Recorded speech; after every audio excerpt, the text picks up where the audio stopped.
Energy, hold tight.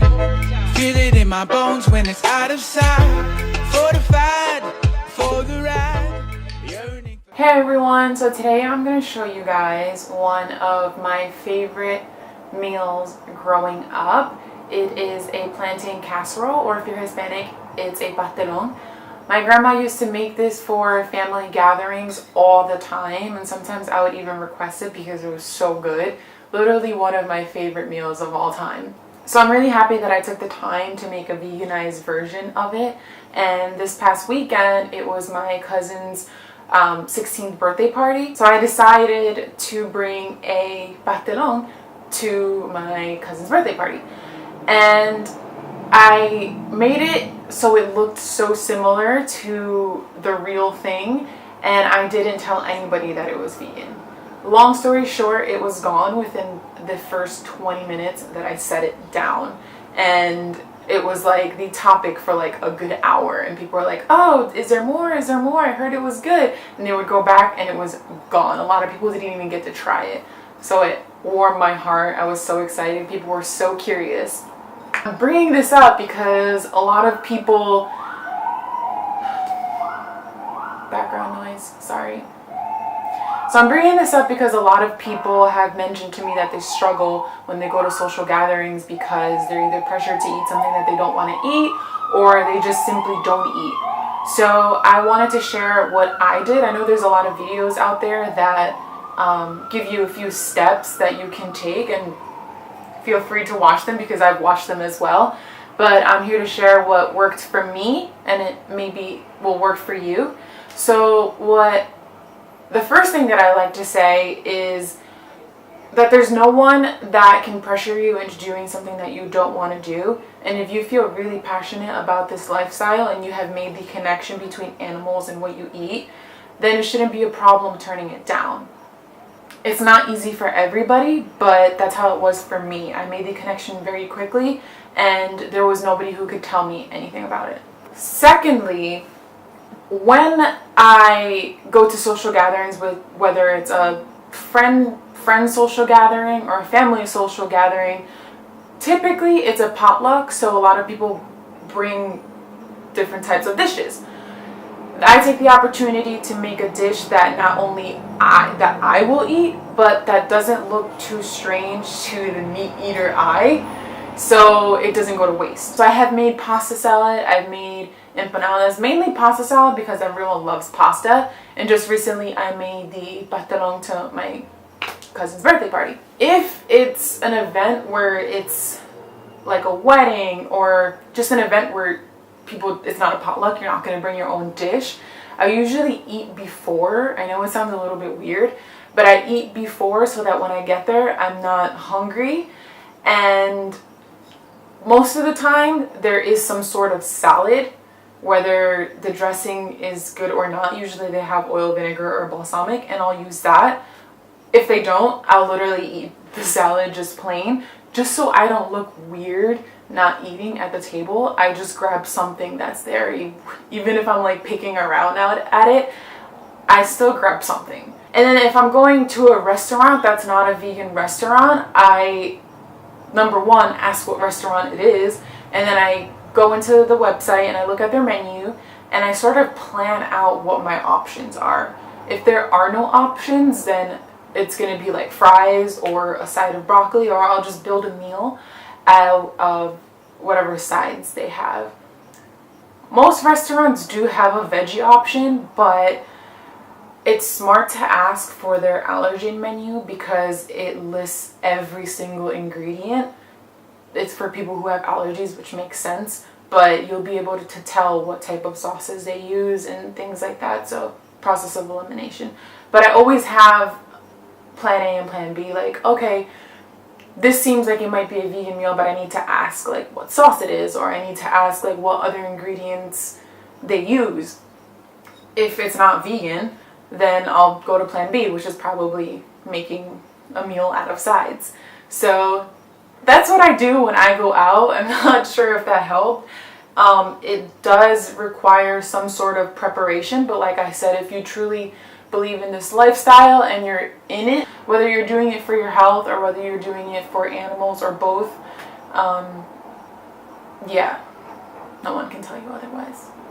So with that being said, I have rambled on for a very long time, so I'm gonna show you guys how to make what am I making? The plantain casserole. Alrighty. So first we're going to start off by making a sofrito. It doesn't matter what color pepper you'd like to use. I just had a red one available, so this is what I made it with.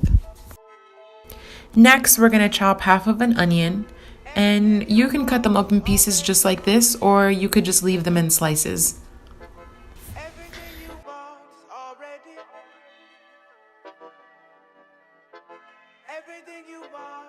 Once you're done with that, we are going to chop 2 garlic cloves. And again, you don't have to chop them up if you don't want to. It just makes it easier for me to blend. So this is a very important ingredient for sofrito. It's called recao, and you can find it near the spinach in the grocery store. Once you're done chopping up the recao, you can go ahead and grab everything and throw it right into the blender.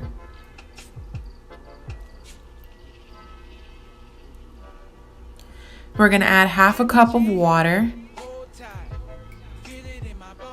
and then you can begin to blend. You can put the sofrito aside because we're going to use it for later.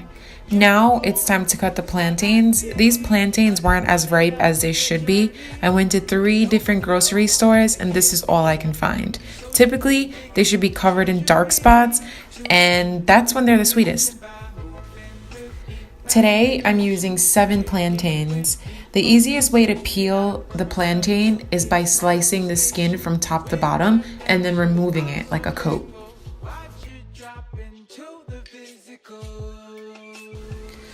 Once you're done peeling the skin, you can go ahead and chop them up about 1 inch in size. And then you're going to grab a pot and fill it up about halfway with water. Now you can add all the plantain into the water and boil for about 20 minutes or until they're soft.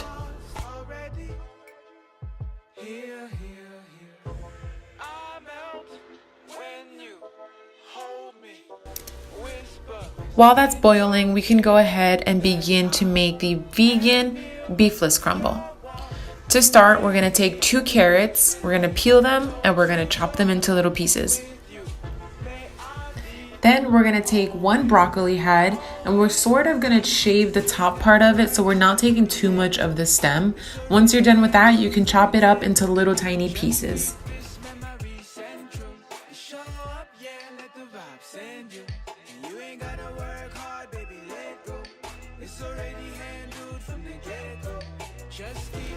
Now I'm going to oil the pan with a little bit of grapeseed oil. You can use whatever oil you have available. Then I'm going to add the carrots and the broccoli into the pan. And I'm going to add a little bit of sofrito. Then I'm going to give it a little mix and let it sit for about 5 minutes. For the crumble, I'm going to add Gardein, the ultimate beefless ground. I'm going to add it to the carrots and the broccoli. Then I'm going to drizzle some more sofrito. Half a teaspoon of sazon.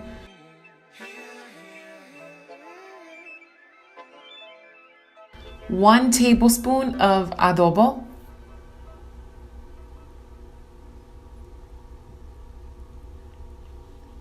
And then give it a really good mix so everything gets all in there. At this point, it's been about 20 minutes and we can go ahead and check on our plantain. They're supposed to look foamy like this, so don't be scared. Now we're going to go ahead and drain the water from the pot. Throw them into a bowl and begin to mash. So as I mentioned in the beginning, the plantains that I bought weren't as ripe as I wanted them to be. Therefore, they weren't as sweet. So I went ahead and added a little bit of maple syrup just to add that little bit of sweetness that I was looking for.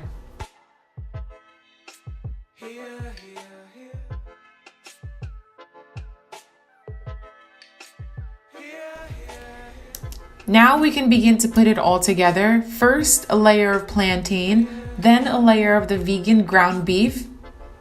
Smooth it all out, and then you're gonna add another layer of plantain, similar to a lasagna.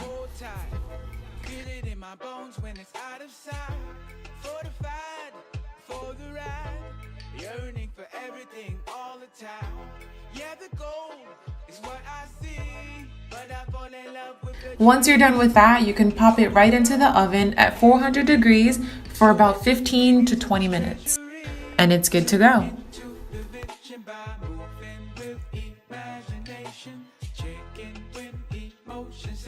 I'm close up to its manifestation, and with the